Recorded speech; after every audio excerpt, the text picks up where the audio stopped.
Hello friends, नमस्कार। स्वागत है आपके अपने परिवार रोजगार 2.0 में।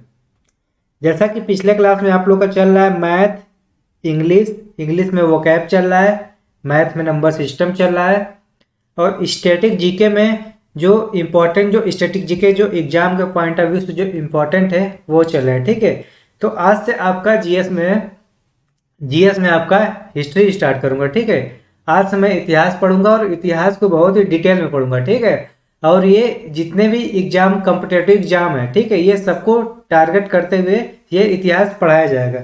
ठीक है, तो आइए समझते हैं इतिहास को, बेसिक से लेकर एडवांस तक चलते हैं और इसको बिल्कुल इंटरेस्टिंग बना के इसको पढ़ने की कोशिश करते हैं। ठीक है, तो आइए समझते हैं इतिहास को। आखिर में इतिहास होता क्या है।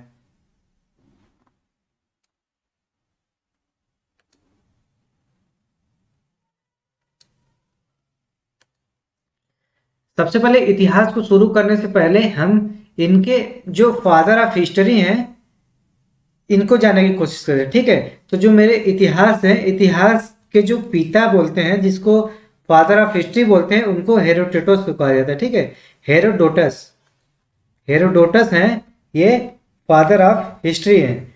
अब शुरू करते हैं इतिहास का विभाजन। इतिहास का विभाजन जो क्लासिफिकेशन ऑफ हिस्ट्री है, इसको समझते हैं। ये क्या होता है, इसको कैसे समझने की कोशिश करते हैं, इतिहास का मतलब क्या होता है। तो इतिहास को अगर हम तोड़ेंगे, इतिहास को अगर तोड़ेंगे तो मुख्यतः यह 3 पार्ट में डिवाइड होगा। ठीक है, इति हा आस। ठीक है, अब इन तीनों का मीनिंग समझेंगे, इन तीनों का आखिर में मीनिंग होता क्या है। तो इति का जो मतलब होता है ऐसा ही,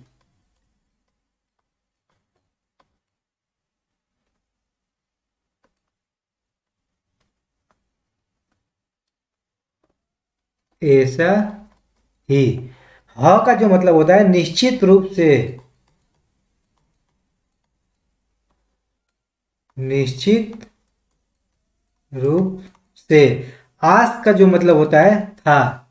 तो ऐसा ही निश्चित रूप से था, इससे हम क्या समझते हैं कि ऐसा ही निश्चित रूप में था, मतलब कि पास्ट में जो चीजें थी, जो चीजें थी पहले, वही तो इतिहास है। इतिहास का जो मतलब है यही है, पास्ट से है। ठीक है, तो इसका जो डिफिनीशन होता है, डिफिनीशन को समझने की कोशिश करते हैं कि आखिर में इसका जो डिफिनीशन होगा, इसका डिफिनीशन क्या होगा।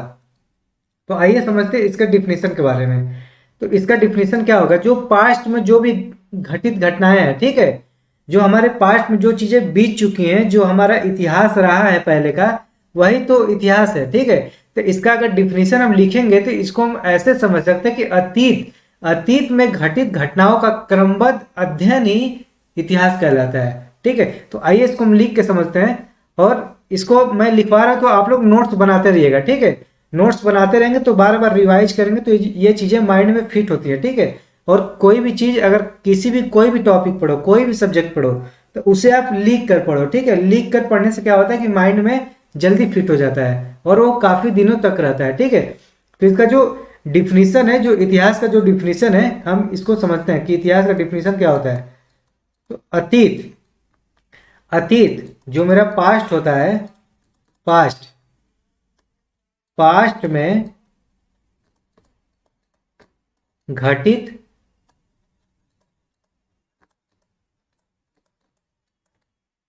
घटनाओं का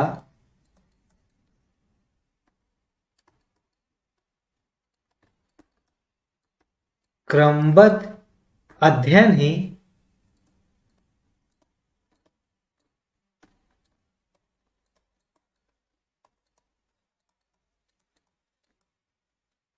हिस्ट्री कहलाता है। ठीक है, अतीत जो पास्ट में जो घटित घटनाएं होती हैं उसी का क्रमबद्ध अध्ययन ही इतिहास कहलाता है। एक थे ब्रिटिश इतिहासकार EH कार, इनका जो डिफिनीशन है, इनका डिफिनीशन ये क्या बोलते हैं इतिहास के बारे में, इनका पॉइंट ऑफ व्यू क्या है इतिहास के प्रति, वो जानने की कोशिश करते हैं। ठीक है, तो जो ब्रिटिश इतिहासकार EH कार के अनुसार ये बोलते हैं, ये क्या बोलते हैं कि ये बोलते हैं कि अतीत और वर्तमान के बीच जो लगातार होने वाला संवाद है वो इतिहास है।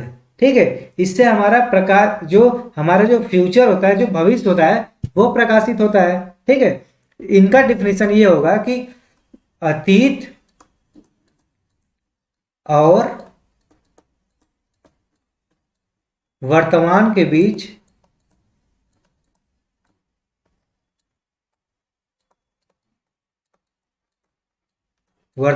बीच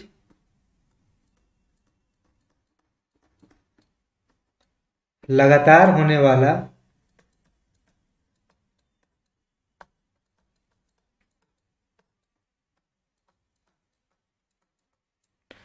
संवाद या तो बातचीत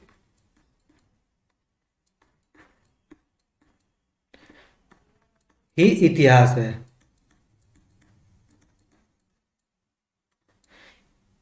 इतिहास है जिसके द्वारा इससे हमारा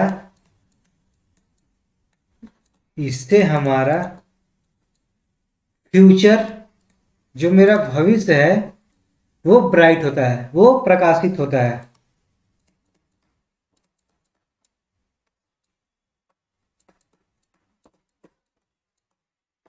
ठीक है।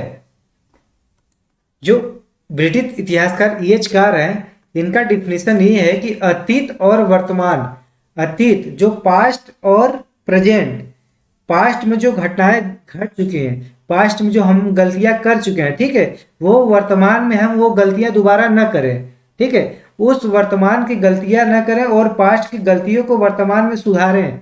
यही तो मेरा इतिहास है। अतीत और वर्तमान के बीच जो लगातार होने वाला संवाद है, यही मेरा इतिहास है। इससे कि हमारा जो फ्यूचर होगा, जो मेरा भविष्य होगा, ये प्रकाशित होगा। ठीक है। जैसे कि एक एग्जांपल दे रहा हूँ, जैसे कि आज मैं क्लास कर रहा हूँ, ठीक है, और क्लास करते करते अचानक ये लाइट चली जाए, ठीक है, ये लाइट चली जाए, तो जो मेरा नेक्स्ट क्लास होगा, तो अगले क्लास में ये कोशिश मैं करूंगा कि जैसे कि आज जो लाइट चली गई है, तो ये गलती दोबारा ना करें, और कल जो क्लास करूंगा तो वो कल को जो पास्ट को मद्देनजर रखते हुए, पास्ट का ध्यान रखते हुए, उस समय कल क्या करूंगा कि लाइट का पहले से अरेंजमेंट कर लूंगा, बैटरी का जुगाड़ कर लूंगा या तो इन्वर्टर का जुगाड़ कर लूंगा। ठीक है, ताकि अगर लाइट चली भी जाए तो जो मेरा वर्क है वो रुके ना। यही तो मेरा इतिहास है। तो आई थिंक आपको समझ में आ गया होगा, समझे इसका डिफिनीशन। और जो ब्रिटिश इतिहासकार हैं, इनका भी डिफिनीशन आपको समझ में आ गया होगा। ठीक है, तो जो मेरा नेक्स्ट पॉइंट है, आइए उसको समझने की कोशिश करते हैं। तो ये जो लिपि के विकास के आधार पर इतिहास का विभाजन, अब क्या करते हैं कि इसको लिपि के विकास के आधार पर इतिहास का हम विभाजन करते हैं। ठीक है, तो लिपि के विकास के आधार पर मुख्यतः इतिहास को हम 3 प्रकार से तोड़ते हैं। ठीक है, जो पहला है प्रागैतिहासिक काल, जो दूसरा है आद्य ऐतिहासिक काल, जो तीसरा है ऐतिहासिक काल।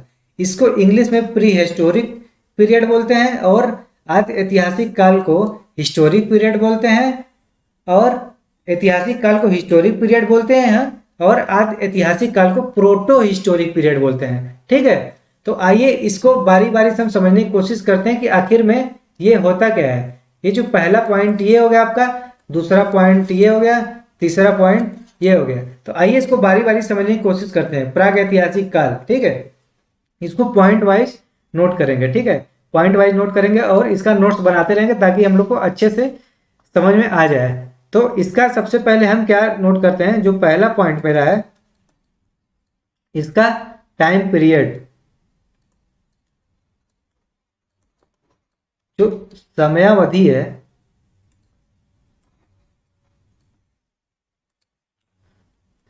समयावधि, जो इसका टाइम पीरियड, ये टाइम पीरियड ये कब से कब तक था, ये आइए समझते हैं। ये जो प्राग ऐतिहासिक काल था, प्री हिस्टोरिक पीरियड है, ये कब से कब तक चला, तो ये चला 30 लाख ईसा पूर्व से लेकर 10,000 ईसा पूर्व तक। ठीक है, जो मेरा सेकेंड पॉइंट है, जो मेरा दूसरा पॉइंट है, ये मेरा दूसरा पॉइंट क्या रहेगा, इसको समझने की कोशिश करते कि दूसरा पॉइंट क्या था। जो प्राक ऐतिहासिक काल के लोग थे इनको लिपि का ज्ञान नहीं था।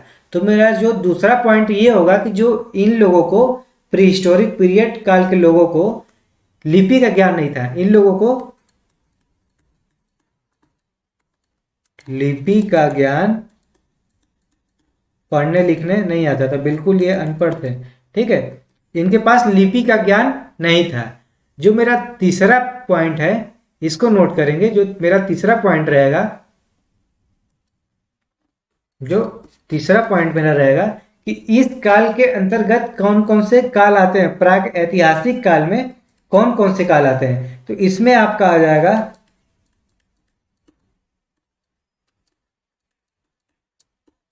पाषाण काल, दूसरा होगा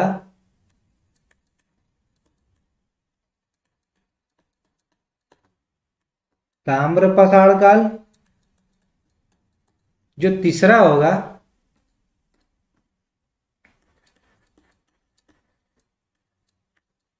लव काल।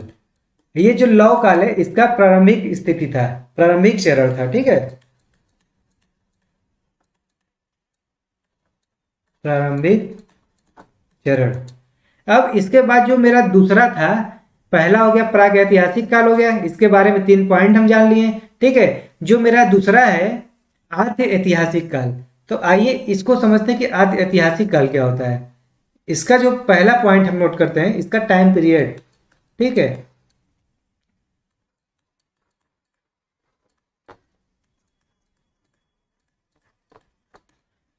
इसका टाइम पीरियड आखिर ये कब से कब तक चला।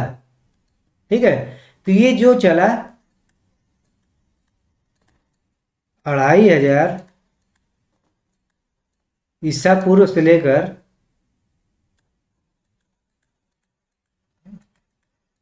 1000 ईसा पूर्व तक ये चला। जो मेरा दूसरा पॉइंट है इसमें क्या है, दूसरा पॉइंट कि इसमें जो मेरा दूसरा पॉइंट हो जाएगा, जैसे कि प्राग ऐतिहासिक काल में लिपि का ज्ञान नहीं था, और इसमें क्या था कि इन लोगों को, इस काल के लोगों को लिपि का ज्ञान था। लिपि का ज्ञान तो था, बट सबसे इंटरेस्टिंग बात आपको एक बताऊं, लिपि का ज्ञान तो था बट ये लोग पढ़ नहीं पाते थे। लिपि का ज्ञान तो था, विकास तो हो चुका था। ठीक है, परंतु वो जो लिपि का ज्ञान इन लोग का था अभी तक पढ़ा नहीं जा सका है, पढ़ा नहीं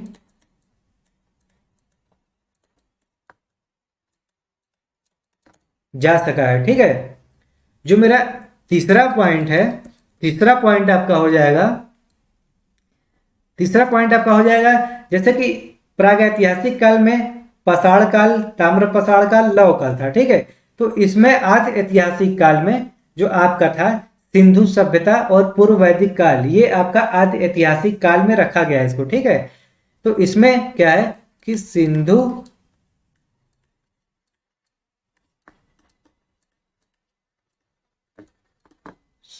सभ्यता, पूर्व वैदिक काल। ठीक है, जो मेरा नेक्स्ट पॉइंट है हिस्टोरिक पीरियड, ऐतिहासिक काल, इसको समझते हैं। इसका, इसमें क्या समझते हैं, जो इसका टाइम पीरियड कब से कब तक चला। जो मेरा ऐतिहासिक काल है इसके बारे में समझने की कोशिश करते हैं। तो इसका जो टाइम पीरियड है, जो समय अवधि है, ये कब से कब तक चला। तो ये जो हिस्टोरिक पीरियड है, ऐतिहासिक काल है, ये आपका 600 ईसा पूर्व से लेकर जो वर्तमान में चल रहा है अब तक, वर्तमान तक। जो मेरा दूसरा पॉइंट रहेगा, ये लोग बहुत ही स्मार्ट हैं। ठीक है, ये लोग बहुत ही स्मार्ट हैं। ये लोग क्या है कि जो ऐतिहासिक काल, जो हिस्टोरिक पीरियड काल के लोग हैं, बहुत ही बहुत स्मार्ट है। इस काल के लोग लिपि का ज्ञान तो विकास भी था इन लोग में, इन लोग लिपि का विकास भी कर लिए थे, जिन्हें कि इन लोग को जैसे कि लिपि का ज्ञान, ठीक है, इन लोग को लिपि का ज्ञान भी था और इन्हें इन्हें पढ़ा भी जा सकता है, इन्हें पढ़ा भी जा सकता है और समझा भी जा सकता है, ठीक है।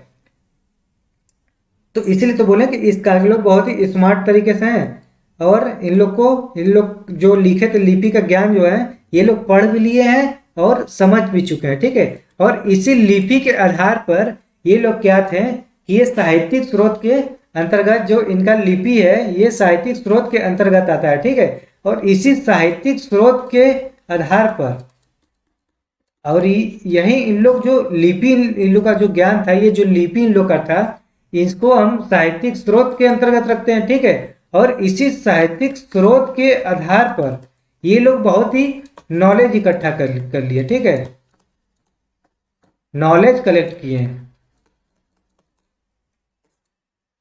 तो ऐसा ही मेरा जो नेक्स्ट पॉइंट है, इतिहास, इतिहास जानने का स्रोत। अब इतिहास जानने का स्रोत क्या है इसको हम लोग समझते हैं, इतिहास को किस स्रोत से हम समझ सकते हैं, ठीक है।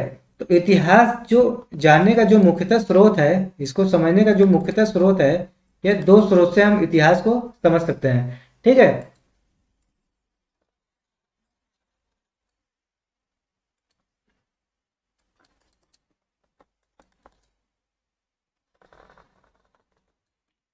जो पहला मेरा स्रोत है पुरातात्विक स्रोत और दूसरा है साहित्यिक स्रोत, ठीक है। इसको मुख्यतः हम दो तरीके से, दो स्रोतों के आधार पर इतिहास को हम जान सकते हैं, समझ सकते हैं, ठीक है।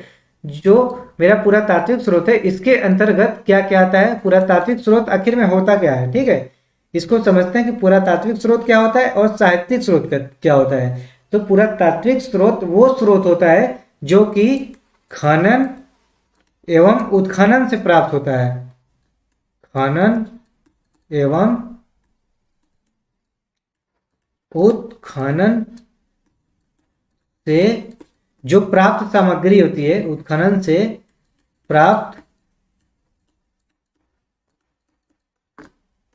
सामग्री, खनन एवं उत्खनन से जो प्राप्त सामग्री होती है उसको हम लोग पुरातात्विक स्रोत के अंतर्गत रखते हैं, ठीक है। अब साहित्यिक स्रोत क्या होता है, तो साहित्यिक स्रोत ये होता है कि उत्तर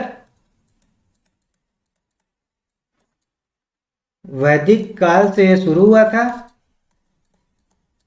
काल से प्रारंभ हुआ था और उस काल में जो लिपिबद्ध सामग्री थी उसको हम लोग साहित्यिक स्रोत के आधार पे रखते हैं, इसको साहित्यिक स्रोत में रखते हैं। और यही इतिहास का जानने का जो स्रोत है, साहित्यिक स्रोत है, जो उस काल की जो लिपि थी, जो उत्तर वैदिक काल की जो लिपि थी उस समय से शुरू हुई थी, ठीक है। उत्तर वैदिक काल से शुरू हुई थी और उस काल की जो लिपि है, क्रमबद्ध तरीके से जो लिपि है, उसको हम लोग साहित्यिक स्रोत के माध्यम से जानने की कोशिश करते हैं और उसी से हम साहित्यिक स्रोत निकालते हैं और इसी से हमारा इतिहास का पता चलता है, ठीक है। उस काल की लिपि बद्ध सामग्री, ठीक है। तो एक बार इसको हम जल्दी जल्दी रिवाइज कर देते हैं कि इसको स्टार्टिंग से क्या क्या मैंने पढ़ाया और इसको आसानी से आप लोग समझ सकते हैं, ठीक है। तो जो मैंने इसमें क्या बताया कि इतिहास, सबसे पहले इतिहास का मैंने विभाजन किया है, ठीक है। इतिहास को मुख्यतः 3 हिस्सों में डिवाइड करके हम पढ़ते हैं, ठीक है। इतिहास को डिवीजन, जो इतिहास का जो क्लासिफिकेशन है, क्लासिफिकेशन ऑफ हिस्ट्री बताने से पहले इनके सबसे पहले फादर को जानना जरूरी है। तो फादर ऑफ हिस्ट्री हेरोडोटस को कहा जाता है, ठीक है। अब इतिहास का विभाजन करते हैं, इतिहास को मुख्यतः 3 टुकड़ों में तोड़ के इसको हम पढ़ते हैं। तो इतिहास को अगर हम तोड़ते हैं, इतिहास को 3 टुकड़ों में तोड़ते हैं, तो इति, जो पहले इति निकलता है, तो इति का मतलब होता है ऐसा ही, और ह का मतलब होता है निश्चित रूप से, और आस का जो मतलब होता है था, ऐसा ही निश्चित रूप से था। और इसके बाद समझे हम इसका डिफिनेशन, हिस्ट्री का जो डिफिनेशन है इसको हम समझे कि जो पास्ट में घटित घटनाओं का क्रमबद्ध अध्ययन ही हिस्ट्री कहलाता है, ठीक है। इसका डिफिनेशन मैंने समझा। उसके बाद ब्रिटिश इतिहासकार एक थे ईएचकार, इनका डिफिनेशन ये था, ये बोलते थे कि अतीत और वर्तमान के बीच लगातार होने वाला संवादी इतिहास है, इससे हमारा फ्यूचर जो मेरा भविष्य है वो प्रकाशित होता है। ठीक है, जो उसके बाद मैंने पढ़ा लिपि के विकास के आधार पर, लिपि के विकास के आधार पर इतिहास का जो विभाजन है इसको पढ़ा मैंने। तो लिपि के विकास के आधार पर मुख्यतः 3 प्रकार से इसको विभाजित करते हैं। ठीक है, जो मेरा पहला था प्राग ऐतिहासिक काल, जो दूसरा है आद्य ऐतिहासिक काल, जो तीसरा है ऐतिहासिक काल। ठीक है, इसको इंग्लिश में प्राग ऐतिहासिक काल को प्री हिस्टोरिक पीरियड बोलते हैं, आद्य ऐतिहासिक काल को प्रोटे हिस्टोरिक पीरियड बोलते हैं और ऐतिहासिक काल को हिस्टोरिक पीरियड बोलते हैं। ठीक है, जो मेरा नेक्स्ट पॉइंट था इसको फिर बारी बारी से इसको पढ़ते हैं। ठीक है, इसको पढ़ा मैंने प्राग ऐतिहासिक काल, उसके बाद आद्य ऐतिहासिक काल, उसके बाद ऐतिहासिक काल। ठीक है, तो प्राग ऐतिहासिक काल को मैंने पढ़ा है। तो प्राग ऐतिहासिक काल के अंदर क्या क्या था, इसको हम सबसे पहले इसका टाइम पीरियड जाने कि ये प्राग ऐतिहासिक काल कब से कब तक चला। ठीक है, तो इसका जो टाइम पीरियड था 30 लाख ईसा पूर्व से लेकर 10,000 ईसा पूर्व तक ये टाइम इसका चला। और प्राग ऐतिहासिक काल के लोगों को लिपि का ज्ञान नहीं था। ठीक है, और इस काल में जो प्राग ऐतिहासिक काल में इसके अंतर्गत पाषाण काल, ताम्र पाषाण काल और लौह काल आते हैं। ठीक है, और इसका जो लौह काल का प्रारंभिक चरण आता है। और जो मेरा नेक्स्ट है जो आद्य ऐतिहासिक काल, इसमें मैंने पढ़ा, क्या पढ़ा इसमें मैंने कि आद्य ऐतिहासिक काल में इसका जो टाइम पीरियड है, इसका जो टाइम पीरियड 2500 ईसा पूर्व से लेकर 1000 ईसा पूर्व तक चला। ठीक है, इस काल के लोगों को लिपि का ज्ञान तो था, लिपि का जो आद्य ऐतिहासिक काल के लोग हैं, इससे आपका क्वेश्चन पूछ सकता है कि किस काल के लोगों को लिपि का ज्ञान तो था बट वो अभी तक पढ़ा नहीं जा सका। ठीक है, तो इसका आंसर आपका हो जाएगा आद्य ऐतिहासिक काल। ठीक है, तो आद्य ऐतिहासिक काल के लोगों को लिपि का ज्ञान तो था बट उसे अभी तक पढ़ा नहीं जा सका है। ठीक है, और जो तीसरा मेरा पॉइंट है कि इस काल के अंतर्गत जो आद्य ऐतिहासिक काल में कौन कौन से सभ्यता या काल आते हैं। ठीक है, तो इसमें सिंधु सभ्यता और पूर्व वैदिक काल आता है। तो जो मेरा नेक्स्ट पॉइंट है ऐतिहासिक काल। अब ऐतिहासिक काल क्या है, इसमें मैंने क्या क्या पढ़ा, तो ऐतिहासिक काल का जो टाइम पीरियड था 600 ईसा पूर्व से शुरू हुआ और वर्तमान तक चल रहा है। ठीक है, और इस काल के लोग बहुत ही स्मार्ट थे, इस काल के लोगों को लिपि का ज्ञान भी था और उस लिपि को पढ़ा भी जा सका और उसे समझा भी जा सका। ठीक है, और उस लिपि को समझ के उस जो साहित्यिक स्रोत है, इस लिपि को साहित्यिक स्रोत में रखा गया और इस साहित्यिक स्रोत के आधार पर बहुत सारा ज्ञान इकट्ठा किया गया, बहुत सारा नॉलेज उसे इकट्ठा किया गया। ठीक है, इसी प्रकार से हम जो मेरा नेक्स्ट आएगा इतिहास जानने का स्रोत। अब इतिहास जानने का स्रोत है, इसको हम क्या समझे, इतिहास जानने का जो स्रोत मेरा था मुख्यतः, इतिहास जानने का जो स्रोत है मुख्यतः 2 स्रोत है। ठीक है, 2 स्रोत है। जो पहला स्रोत है पुरातात्विक स्रोत और दूसरा स्रोत है साहित्यिक स्रोत। अब पुरातात्विक स्रोत क्या होता है, इसको मैंने पढ़ा कि पुरातात्विक स्रोत वो स्रोत होता है जो कि खनन एवं उत्खनन से प्राप्त सामग्री होती है, वो पुरातात्विक स्रोत के अंतर्गत आती है। और जो साहित्यिक स्रोत होता है यह उत्तर वैदिक काल से प्रारंभ हुआ था और उस काल की जो लिपिबद्ध सामग्री थी, उस काल की जो लिपिबद्ध सामग्री थी उस आधार पे साहित्यिक स्रोत, उसको साहित्यिक स्रोत के अंतर्गत रखा जाता है। और इतिहास जानने का ये मुख्यतः 2 स्रोत है, पुरातात्विक और साहित्यिक। ठीक है, यहीं तक समझा। और जो मेरा नेक्स्ट होगा ह्यूमन इवोल्यूशन, जो मानव विकास होगा, नेक्स्ट क्लास में पढ़ाया जाएगा। ठीक है, जो मेरा मानव इवोल्यूशन है, जो मानव विकास है, वो अगले क्लास में पढ़ाया जाएगा और उसको डीप में पढ़ने की कोशिश किया जाएगा। ठीक है, तो कोशिश करेंगे। ये आज का क्लास जो मैंने पढ़ाया आपको अच्छे समझाने की मैंने कोशिश किया और आई थिंक आपको समझ में भी आ गया होगा। ठीक है, तो इसको धीरे धीरे आराम से इसको पढ़ते रहिए और नोट्स बनाते रहिए। ठीक है, और नोट्स का रिवीजन करते रहिए। और इस क्लास को मैं आज यहीं समाप्त करता हूँ। ठीक है, थैंक यू।